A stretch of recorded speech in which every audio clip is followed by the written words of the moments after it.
परम आदरणीय प्रधानमंत्री जी, सर्वप्रथम मैं माननीय राज्य मंत्री डॉक्टर जितेंद्र सिंह जी से अनुरोध करती हूँ कि वे अपने स्वागत संबोधन से कार्यक्रम की शुरुआत करें।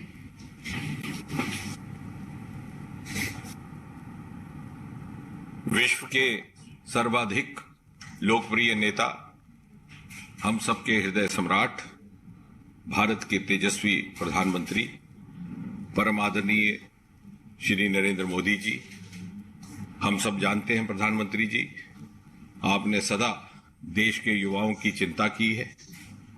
युवाओं के लिए जीविका के, रोजगार के, आमदनी के, नौकरी के निरंतर नए विकल्प तलाशे हैं। युवाओं को कैसे खुशहाल रखा जा सके, उसके लिए अनेकों योजनाएं प्रारंभ की हैं।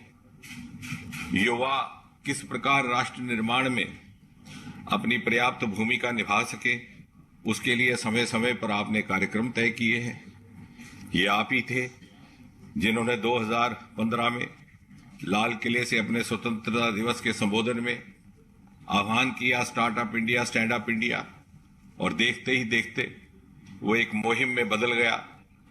मात्र 350-400 से बढ़कर के स्टार्टअप्स की संख्या देश में 75,000 पार कर गई और दुनिया में स्टार्टअप इकोसिस्टम में हिंदुस्तान को तीसरा दर्जा हासिल हुआ।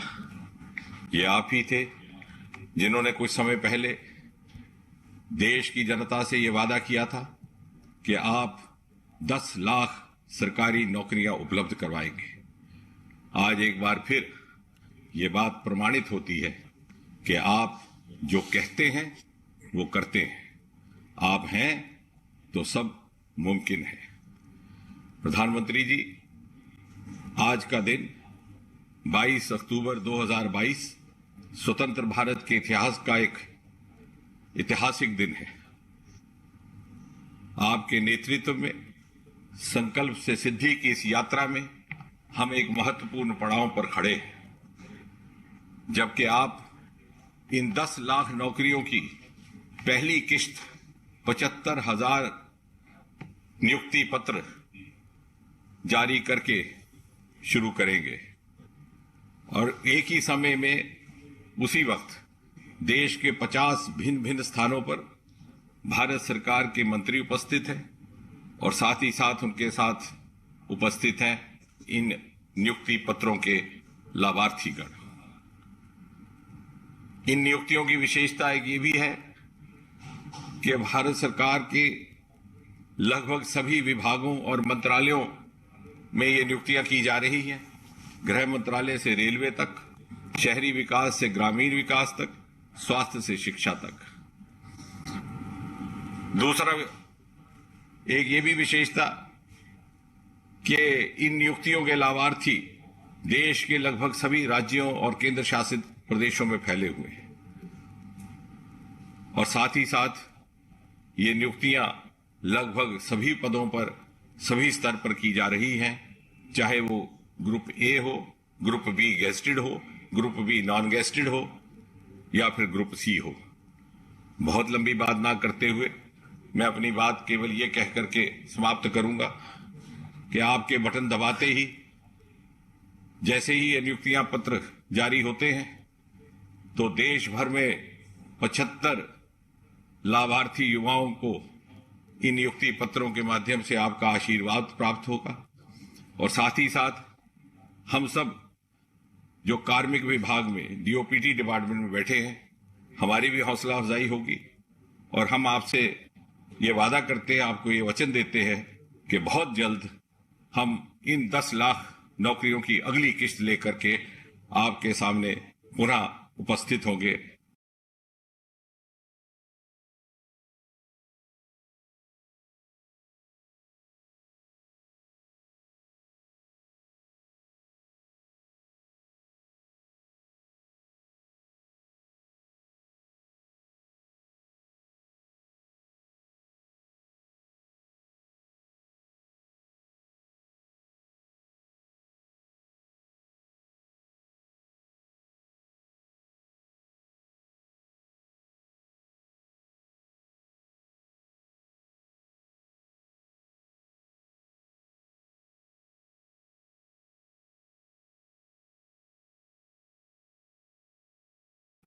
आत्मनिर्भर भारत। प्रोडक्शन क्रियाओं और रोजगार में अभूतपूर्व वृद्धि हो रही है। और अब इसी कड़ी में एक और नई पहल 10 लाख सरकारी पदों को त्वरित गति से निष्पक्ष और पारदर्शी प्रक्रिया से भरने का लिया गया है निर्णय, जो प्रधानमंत्री नरेंद्र मोदी जी के हमारे युवा शक्ति की ऊर्जा और सामर्थ्य पर अटूट विश्वास को दर्शाता है। आजादी के 75 वर्ष से 100 वर्ष के बीच के ये 25 साल भारत के लिए बहुत ज्यादा अहम है। और आप वो लोग हैं जो इन 25 वर्षों में सबसे अहम प्रशासनिक व्यवस्थाओं का हिस्सा होंगे। देश ने लिया है एक नया संकल्प और इस संकल्प को सिद्धि तक ले जाने की यात्रा में अब जुड़ रहे हैं हमारे युवा, महिलाएं, दिव्यांगजन, ग्रामीण, आकांक्षी जिलों में रहने वाले हमारे साथी। अगले 1 वर्ष तक हर महीने 75,000 से भी ज्यादा सरकारी पद भरे जा रहे हैं। एक आर्थिक और सामाजिक क्रांति का सूत्रपात हुआ है और पनप रहा है हमारी युवा पीढ़ी में नया जोश, नई आशाएं और नया आत्मविश्वास। सरकारी विभागों में अगले 1 साल में 10 लाख नई भर्तियां होंगी और पहले 75,000 पूर्ण हो चुकी है। चयनित उम्मीदवार अब भाग लेंगे देश निर्माण में, चाहे यूपीएससी हो, एसएससी या अन्य सरकारी रिक्रूटमेंट्स। सभी ने नियुक्तियों की समयबद्ध प्रक्रिया शुरू कर दी है। चयनित उम्मीदवार बनेंगे इंडिया एक्ट 2047 के सशक्त साझेदार। जब 10 लाख युवा कर्मयोगी केंद्र सरकार में अपना कार्यभार संभालेंगे तो देश की सरकार होगी सशक्त, बढ़ेगी कुशलता, नागरिक सेवाओं में आएगी सुगमता और देश विकास के पथ पर चलेगा और भी तेज रफ्तार से। आज माननीय प्रधानमंत्री श्री नरेंद्र मोदी जी इस रोजगार मेले का कर रहे हैं शुभ आरंभ। अब मैं माननीय प्रधानमंत्री जी से नई नियुक्तियों के वितरण का बटन दबाकर शुभारंभ करने का अनुरोध करती हूँ।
देश के युवा बेटे और बेटियां, उपस्थित सभी अन्य महानुभाव, देवी और सज्जनों, सबसे पहले आप सभी को, सभी देशवासियों को धनतेरस की बहुत बहुत बधाई। भगवान धन्वंतरी आपको स्वस्थ रखे, मां लक्ष्मी की कृपा आप सभी पर बनी रहे।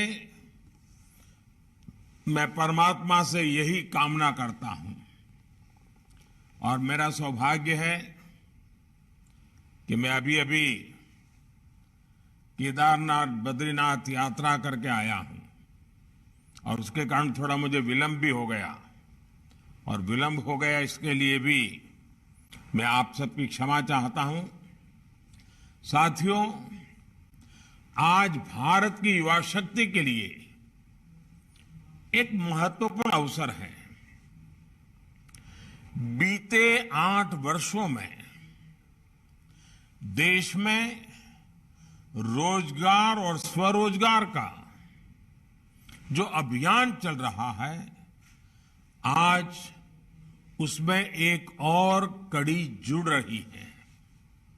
ये कड़ी है रोजगार मेले की। आज केंद्र सरकार आजादी के 75 वर्ष को ध्यान में रखते हुए 75,000 युवाओं को एक कार्यक्रम के अंतर्गत नियुक्ति पत्र दे रही है। बीते 8 वर्षों में पहले भी लाखों युवाओं को नियुक्ति पत्र दिए गए हैं, लेकिन इस बार हमने तय किया कि इकट्ठे नियुक्ति पत्र देने की परंपरा भी शुरू की जाए, ताकि डिपार्टमेंट में भी टाइम बाउंड प्रक्रियाएं पूरा करने और निर्धारित लक्ष्य को जल्द से पार करने का एक सामूहिक स्वभाव बने, सामूहिक प्रयास हो। इसलिए भारत सरकार में इस तरह का रोजगार मेला शुरू किया गया है। आने वाले महीनों में इसी तरह लाखों युवाओं को भारत सरकार द्वारा समय समय पर नियुक्ति पत्र सौंपे जाएंगे। मुझे खुशी है कि एनडीए शासित कई राज्य और केंद्र शासित प्रदेश भी और भाजपा सरकारें भी अपने यहां इसी तरह रोजगार मेले आयोजित करने जा रहे हैं। जम्मू कश्मीर, दादरा नगर एवं नगर हवेली, दमन दीव, अंडमान निकोबार भी आने वाले कुछ ही दिनों में हजारों युवाओं को ऐसे ही कार्यक्रम करके नियुक्ति पत्र देने वाले हैं। आज जिन युवा साथियों को नियुक्ति पत्र मिला है, उन्हें मैं बहुत बहुत बधाई देता हूं। साथियों, आप सभी ऐसे समय में भारत सरकार के साथ जुड़ रहे हैं जब देश आजादी के अमृत काल में प्रवेश कर चुका है। विकसित भारत के संकल्प की सिद्धि के लिए हम आत्मनिर्भर भारत के रास्ते पर चल रहे हैं। इसमें हमारे इनोवेटर्स, हमारे एंटरप्रेन्योर्स, हमारे उद्यमी, हमारे किसान, सर्विसेज और मैन्युफैक्चरिंग से जुड़े हर किसी की बहुत बड़ी भूमिका है। यानी विकसित भारत का निर्माण सबके प्रयास से ही संभव है। सबका प्रयास कि इस भावना को तभी जागृत किया जा सकता है जब हर भारतीय तक मूल सुविधाएं तेजी से पहुंचे और सरकार की प्रक्रियाएं तेज हो, त्वरित हो। कुछ ही महीनों में लाखों भर्तियों से जुड़ी प्रक्रियाएं पूरी करना, नियुक्ति पत्र दे देना, ये अपने आप में दिखाता है कि बीते 7-8 वर्षों में कितना बड़ा बदलाव सरकारी तंत्र में लाया गया है। हमने 8-10 साल पहले की वो स्थितियां भी देखी हैं जब छोटे से सरकारी काम में भी कई महीने लग जाते थे। सरकारी फाइल पर एक टेबल से दूसरे टेबल तक पहुंचते पहुंचते हैं धूल जम जाती थी। लेकिन अब देश में स्थितियां बदल रही हैं, देश की कार्य संस्कृति बदल रही है। साथियों, आज अगर केंद्र सरकार के विभागों में इतनी तत्परता, इतनी एफिशिएंसी आई है, इसके पीछे 7-8 साल की कड़ी मेहनत है, कर्मयोगियों का विराट संकल्प है। वरना आपको याद होगा, पहले सरकारी नौकरी के लिए अगर किसी को अप्लाई करना होता था तो वहीं से अनेक परेशानियां शुरू हो जाती थी। भांति भांति के प्रमाण पत्र मांगे जाते, जो प्रमाण पत्र होते भी थे उनको प्रमाणित करने के लिए आपको नेताओं के घर के बाहर कतार लगा के खड़ा रहना पड़ता था, अफसरों की सिफारिश लेकर के जाना पड़ता था। हमने सरकार के शुरुआती वर्षों में ही इन सभी मुश्किलों से युवाओं को मुक्ति दे दी। सेल्फ अटेस्टेशन, युवा अपने सर्टिफिकेट खुद प्रमाणित करे, ये व्यवस्था की।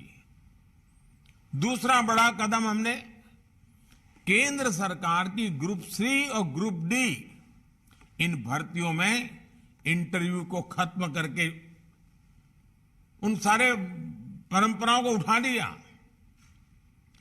इंटरव्यू की प्रक्रिया को समाप्त करने से भी लाखों नौजवानों को बहुत फायदा हुआ है। साथियों, आज भारत दुनिया की 5वीं बड़ी अर्थव्यवस्था है। 7-8 साल के भीतर हमने 10वें नंबर से 5वें नंबर तक की छलांग लगाई है। ये सही है कि दुनिया के हालात ठीक नहीं है। अनेक बड़ी बड़ी अर्थव्यवस्थाएं संघर्ष कर रही हैं। दुनिया के अनेक देशों में महंगाई हो, बेरोजगारी हो, अनेक समस्याएं अपने चरम पर हैं। 100 साल में आए सबसे बड़े संकट के साइड इफेक्ट्स 100 दिन में चले जाएंगे, ऐसा न हम सोचते हैं, न हिंदुस्तान सोचता है और न ही दुनिया अनुभव करती है। लेकिन इसके बावजूद संकट बड़ा है, विश्वव्यापी है और उसका प्रभाव चारों तरफ हो रहा है, दुष्प्रभाव हो रहा है।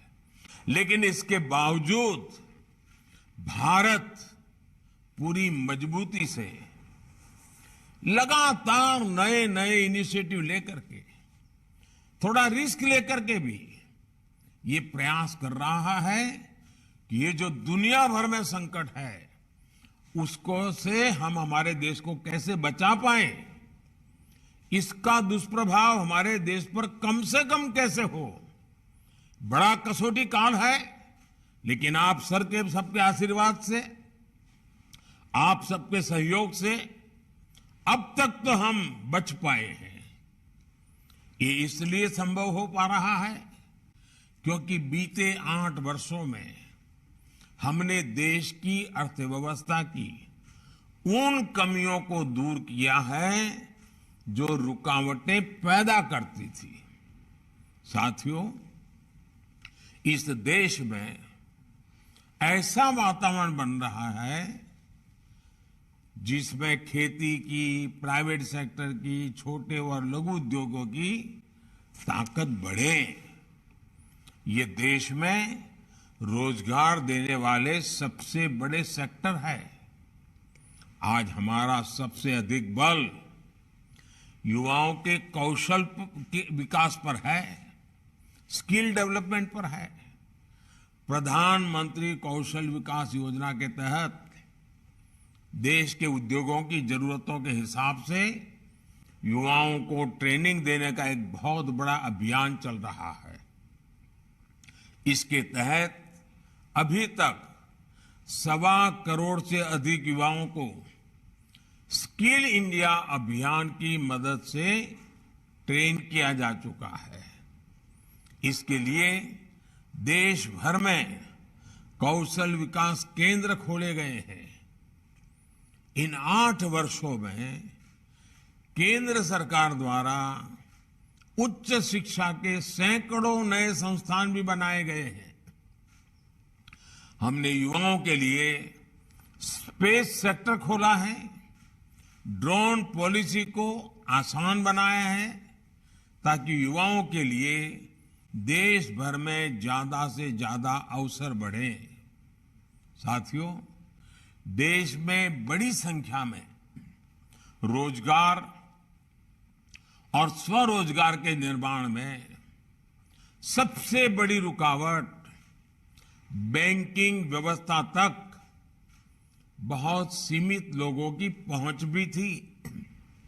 इस रुकावट को भी हमने दूर कर दिया है। मुद्रा योजना ने देश के गांवों और छोटे शहरों में उद्यमशीलता का विस्तार किया है। अभी तक इस योजना के तहत करीब करीब 20 लाख करोड़ रुपए के ऋण दिए जा चुके हैं। देश में स्वरोजगार से जुड़ा इतना बड़ा कार्यक्रम पहले कभी लागू नहीं किया गया। इसमें भी जितने साथियों को ये ऋण मिला है उसमें से 7.5 करोड़ से अधिक लोग ऐसे हैं जिन्होंने पहली बार अपना कोई कारोबार शुरू किया है, अपना कोई बिजनेस शुरू किया है। और इसमें भी सबसे बड़ी बात, मुद्रा योजना का लाभ पाने वालों में लगभग 70% लाभार्थी हमारी बेटियां हैं, माताएं बहनें हैं। इसके अलावा एक और आंकड़ा बड़ा महत्वपूर्ण है। बीते वर्षों में सेल्फ हेल्प ग्रुप से 8 करोड़ महिलाएं जुड़ी हैं जिन्हें भारत सरकार आर्थिक मदद दे रही है। ये करोड़ों महिलाएं अब अपने बनाए उत्पाद देश भर में बिक्री कर रही है, अपनी आय बढ़ा रही है। अभी मैं बद्रीनाथ में कल पूछ रहा था, माताएं बहनें जो सेल्फ हेल्प ग्रुप मुझे मिली, उन्होंने कहा इस बार जो बद्रीनाथ यात्रा पे लोग आए थे, हमारा 2.5 लाख रुपया हमारा एक ग्रुप की कमाई हुई है। साथियों, गांव में बड़ी संख्या में रोजगार निर्माण का एक और उदाहरण हमारा खादी और ग्रामोद्योग भी है। देश के पहली बार खादी और ग्रामोद्योग 1 लाख करोड़ रुपए से अधिक का हो चुका है। इन वर्षों में खादी और ग्रामोद्योग में 1 करोड़ से अधिक रोजगार बने हैं। इसमें भी बड़ी संख्या में हमारी बहनों की हिस्सेदारी है। साथियों, स्टार्टअप इंडिया अभियान ने तो देश के युवाओं के सामर्थ्य को पूरी दुनिया में स्थापित कर दिया है। 2014 तक जहां देश में कुछ इने गुने 100 स्टार्टअप थे, आज ये संख्या 80,000 से अधिक हो चुकी है। हजारों करोड़ रुपए की अनेक कंपनियां इस दौरान हमारे युवा साथियों ने तैयार कर ली हैं।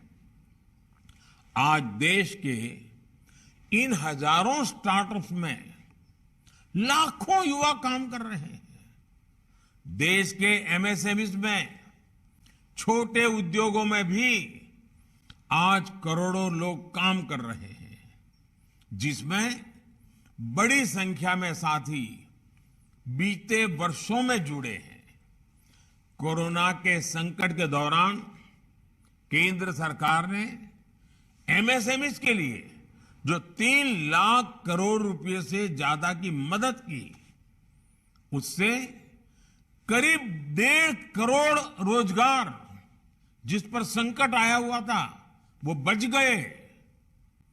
भारत सरकार मनरेगा के भी माध्यम से देश भर में 7 करोड़ लोगों को रोजगार दे रही है। और अब उसमें हम एसेट निर्माण, एसेट क्रिएशन पर बल दे रहे हैं। डिजिटल इंडिया अभियान ने भी पूरे देश में लाखों डिजिटल एंटरप्रेन्योर का निर्माण किया है। देश में 5 लाख से अधिक कॉमन सर्विस सेंटर में ही लाखों युवाओं को रोजगार मिला है। 5G के विस्तार से डिजिटल सेक्टर में रोजगार के अवसर और बढ़ने वाले हैं। साथियों, 21वीं सदी में देश का सबसे महत्वाकांक्षी मिशन है मेक इन इंडिया, आत्मनिर्भर भारत। आज देश कई मामलों में एक बड़े आयातक इंपोर्टर से एक बहुत बड़े निर्यातक एक्सपोर्टर की भूमिका में आ रहा है। अनेक ऐसे सेक्टर हैं जिसमें भारत आज ग्लोबल हब बनने की तरफ तेजी से आगे बढ़ रहा है। जब खबर आती है कि भारत से हर महीने 1 अरब मोबाइल फोन पूरी दुनिया के लिए एक्सपोर्ट हो रहे हैं, तो ये हमारे नए सामर्थ्य को ही दिखाता है। जब भारत एक्सपोर्ट के अपने पुराने सारे रिकॉर्ड तोड़ देता है, तो वे इस बात का सबूत होता है कि ग्राउंड लेवल पर रोजगार के नए अवसर भी बन रहे हैं। आज गाड़ियों से लेकर मेट्रो कोच, ट्रेन के डिब्बे और डिफेंस के साजो सामान तक अनेक सेक्टर में निर्यात तेजी से बढ़ रहा है। ये तभी हो पा रहा है क्योंकि भारत में फैक्ट्रियां बढ़ रही है। फैक्ट्रियां बढ़ रही है तो उसमें काम करने वालों की संख्या बढ़ रही है। साथियों, मैन्युफैक्चरिंग और टूरिज्म 2 ऐसे सेक्टर हैं जिसमें बहुत बड़ी संख्या में रोजगार मिलते हैं। इसलिए आज इन पर भी केंद्र सरकार बहुत व्यापक तरीके से काम कर रही है। दुनिया भर की कंपनियां भारत में आए, भारत में अपनी फैक्ट्रियां लगाएं और दुनिया की डिमांड को पूरी करें। इसके लिए प्रक्रियाओं को भी सरल किया जा रहा है। सरकार ने प्रोडक्शन के आधार पर इंसेंटिव देने के लिए पीएलआई स्कीम भी चलाई है। जितना ज्यादा प्रोडक्शन उतना अधिक प्रोत्साहन, ये भारत की नीति है। इसके बेहतर परिणाम आज अनेक सेक्टर्स में दिखने शुरू भी हो चुके हैं। बीते वर्षों में ईपीएफओ का जो डेटा आता रहा है, वो भी बताता है कि रोजगार को लेकर के सरकार की नीतियों से कितना लाभ हुआ है। 2 दिन पहले आए डेटा के मुताबिक इस साल अगस्त के महीने में करीब 17 लाख लोग ईपीएफओ से जुड़े हैं। मैं अगस्त महीने की बात कर रहा हूं। यानी ये देश की फॉर्मल इकोनॉमी का हिस्सा बना है। इससे भी करीब 8 लाख ऐसे हैं जो 18 से 25 साल के उम्र के ग्रुप के हैं। साथियों, इंफ्रास्ट्रक्चर निर्माण से रोजगार निर्माण का भी एक और बड़ा अवसर होता है, एक बहुत बड़ा मजबूत पक्ष होता है। और इस विषय में तो दुनिया भर में सब लोग मान्यता है कि हाँ, ये क्षेत्र है जो रोजगार बहुत बढ़ाता है। बीते 8 वर्षों में देश भर में हजारों किलोमीटर नेशनल हाईवे का निर्माण हुआ है। रेल लाइन के दोहरीकरण का काम हुआ है। रेलवे के गेज परिवर्तन का काम हुआ है। रेलवे में इलेक्ट्रिफिकेशन पर देश भर में काम किया जा रहा है। देश में नए हवाई अड्डे बना रहा है, रेलवे स्टेशनों का आधुनिकीकरण हो रहा है, नए वाटरवेज बन रहे हैं, ऑप्टिकल फाइबर नेटवर्क का पूरे देश में बड़ा अभियान चल रहा है, लाखों वेलनेस सेंटर बन रहे हैं, पीएम आवास योजना के तहत 3 करोड़ से ज्यादा घर भी बनाए गए हैं। और आज शाम को धनतेरस पर जब मध्य प्रदेश के 4.5 लाख भाई बहनों को अपने घरों की चाबी सौंपूंगा तो मैं इस विषय पर भी आज विस्तार से बोलने वाला हूं। मैं आपसे भी आग्रह करूंगा, आज मेरा शाम का भाषण भी देख लीजिए। साथियों, भारत सरकार इंफ्रास्ट्रक्चर पर 100 लाख करोड़ रुपए से ज्यादा का लक्ष्य लेकर चल रही है। इतने बड़े पैमाने पर हो रहे विकास कार्य स्थानीय अवसर पर युवाओं के लिए रोजगार के लाखों अवसर बना रहे हैं। आधुनिक इंफ्रा के लिए हो रहे ये सारे कार्य टूरिज्म सेक्टर को भी नई ऊर्जा दे रहे हैं। आस्था के, आध्यात्म के, ये ऐतिहासिक महत्व के स्थानों को भी देश भर में विकसित किया जा रहा है। ये सारे प्रयास रोजगार बना रहे हैं, दूर सुदूर से भी युवाओं को मौका दे रहे हैं। कुल मिलाकर देश में अधिक से अधिक रोजगार के निर्माण के लिए केंद्र सरकार एक साथ अनेक मोर्चों पर काम कर रही है। साथियों, देश की युवा आबादी को हम अपनी सबसे बड़ी ताकत मानता है। आजादी के अमृत काल में विकसित भारत के निर्माण के सारथी हमारे युवा हैं, आप सभी हैं। आज जिन्हें नियुक्ति पत्र मिला है उनसे मैं विशेष तौर पर कहना चाहूंगा कि आप जब भी दफ्तर आएंगे अपने कर्तव्य पथ को हमेशा याद करें। आपको जनता की सेवा के लिए नियुक्त किया जा रहा है। 21वीं सदी के भारत में सरकारी सेवा सुविधा का नहीं बल्कि समय सीमा के भीतर काम करके देश के कोटि कोटि लोगों की सेवा करने का एक कमिटमेंट है, एक स्वर्णिम अवसर है। स्थितियां, परिस्थितियां कितनी भी कठिन हो, सेवा भाव का सरोकार और समय सीमा की मर्यादा को हर हाल में हम सब मिलकर के कायम रखने का प्रयास करेंगे। मुझे विश्वास है कि आप इस बड़े संकल्प को ध्यान में रखते हुए सेवा भाव को सर्वोपरि रखेंगे। याद रखिए, आपका सपना आज से शुरू हुआ है, जो विकसित भारत के साथ ही पूरा होगा।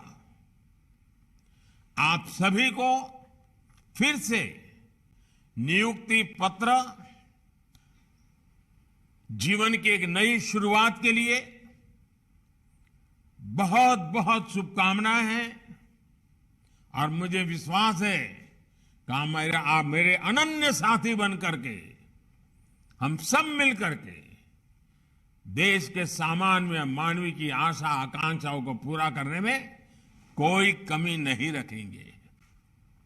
धनतेरस का पावन पर्व है, हमारे यहां इसका अत्यंत महत्व भी है। दिवाली भी सामने आ रही है। यह अनेक त्योहारों का पल है, उसमें आपके हाथ में यह पत्र होना आपके त्योहारों को अधिक उमंग और उत्साह से भर देंगे, साथ में एक संकल्प से भी जोड़ देंगे, जो संकल्प 100 साल का जब भारत की आजादी का समय होगा अमृत काल के 25 साल आपके जीवन के भी 25 साल, महत्वपूर्ण 25 साल, आइए मिलकर के देश को नई ऊंचाइयों पर ले जाए। मेरी बहुत बहुत शुभकामनाएं हैं। बहुत बहुत धन्यवाद।